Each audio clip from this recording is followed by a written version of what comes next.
Halo guys, selamat datang kembali ke channel ini. Hari ini kita masih akan bicarakan tentang cover narsistik ya.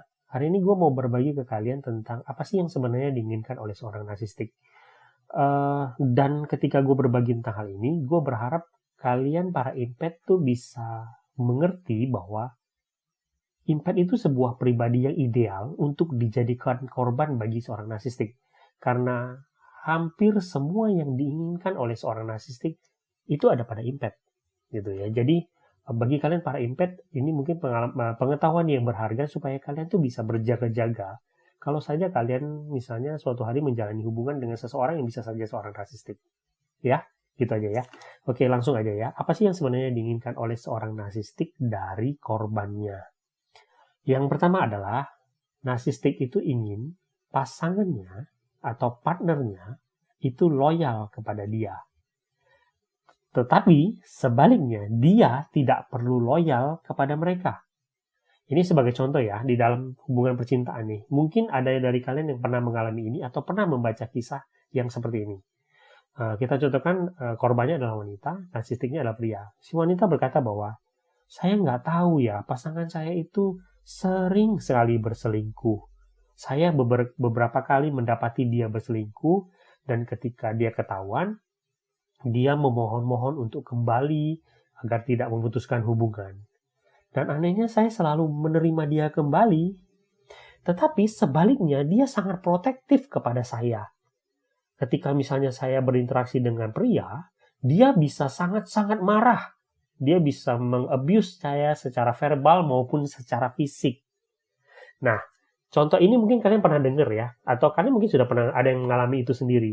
Ini adalah sebuah contoh di mana narsistik itu ingin loyalitas, tetapi dia sendiri nggak mau loyal sama orangnya.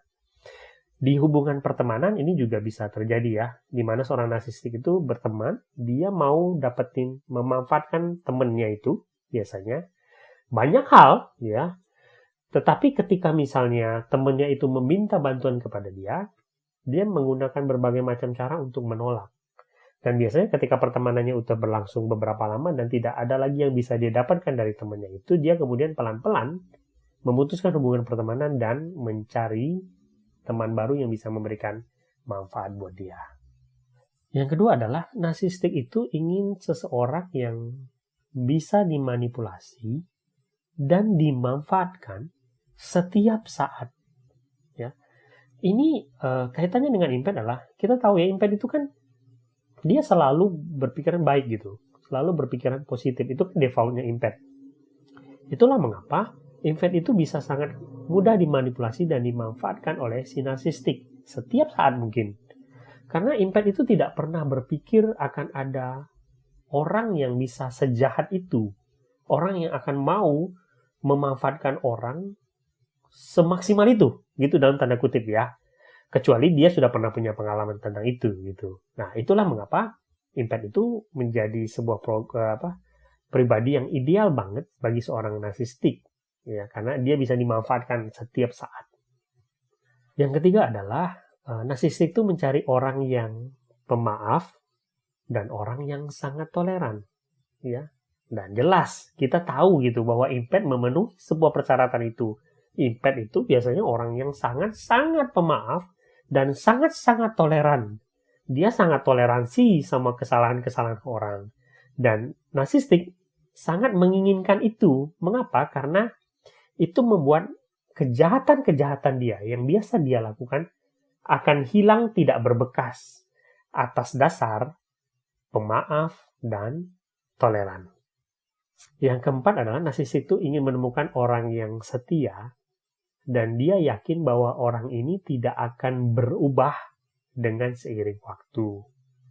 Kita tahu gitu ya, impact itu orangnya biasanya jujur.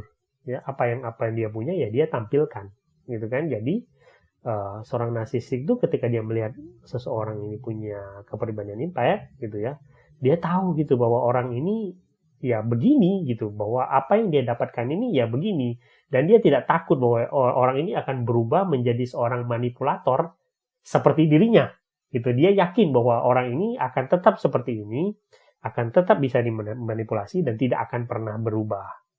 Yang kelima adalah narsistik itu mencari korban yang bisa menyembunyikan kedisfungsionalan dari hubungan mereka. Oke. Jadi sebenarnya setiap hubungan narsistik itu baik keluarga, baik percintaan, baik pertemanan gitu ya. Itu kan biasanya disfungsional ya karena manipulatif kan isinya. Tetapi kan kita tahu gitu ya, impact itu ya cenderung orangnya tuh kalau misalnya dia punya masalah, dia cenderung menutup-nutupi itu kan. Dalam arti dia biasanya berusaha menyelesaikan masalahnya sendiri tanpa mengumbar ke orang lain atau menceritakan itu kepada orang lain. Karena dia nggak mau ngerepotin orang lain gitu ya. Karena itu sifat dasarnya impact. Dan sifat itulah yang perfect, sempurna bagi seorang narsistik. Karena itu akan menyembunyikan kedisfungsionalan hubungan mereka. Nomor 6 adalah narsistik itu mencari seseorang yang bisa mendengarkan dan percaya, dalam tanda kutip, semua kebohongan dan omong kosong yang mereka ceritakan. Ya, kita tahu lah, impact itu kan pendengar yang baik. Walaupun impact itu kadang tahu gitu, bahwa seseorang itu mungkin bisa saja berbohong kepada dia, tetapi kalian para impact itu pasti tahu gitu, bahwa impact itu biasanya nggak mau mengkonfrontasi itu gitu. Mereka cenderung ya melewatkan itu gitu ya, hanya mendengarkan, menjadi pendengar yang baik, selama itu bisa menyenangkan orang lain dan menghindari konflik. Itulah mengapa narsistik sangat menikmati ketika dia menjalani hubungan dengan impact. Karena dia bisa bercerita banyak omong kosong, banyak hal kebohongan, dan dia tahu bahwa impact akan mendengarkan itu. Yang ketujuh adalah, narsistik itu kan sebenarnya dia punya kekosongan di dalam jiwa mereka. Dan sebenarnya setiap saat, mereka itu butuh seseorang yang bisa membooster gitu ya, membooster mereka, memberikan dorongan semangat, memberikan motivasi kepada mereka. Karena mereka nggak bisa lakukan itu secara sendiri, gitu ya. Mereka nggak punya itu di dalam jiwa mereka. Dan kita tahu, impact itu kan secara default adalah seorang healer atau penyembuh. Seseorang yang bisa memberikan motivasi, seseorang yang bisa memberikan rasa semangat, rasa damai, ya, rasa pemberi booster lah untuk jiwa seseorang. Itulah mengapa seorang narsistik sangat membutuhkan seorang impact berada di samping dia. Nah, itu beberapa hal ya guys yang gue bisa bagikan. Mungkin ada dari kalian yang mungkin pernah mengalami ini, atau juga mungkin bagi kalian para impact, ini adalah pengetahuan supaya kalian bisa mengira-ngira ketika, karena impact ini sebenarnya dia, ya bagaimanapun juga dia sangat rentan gitu guys. Dia sangat rentan, apalagi kalau dia nggak tahu tentang dia impact, atau dia nggak tahu tentang cover narsistik. Banyak sekali impact yang secara boleh dibilang tidak punya pertahanan lah. Dan mereka akhirnya banyak sekali dimanipulasi orang sangat narsistik. Semoga video ini bisa membantu. Sampai jumpa di video selanjutnya ya.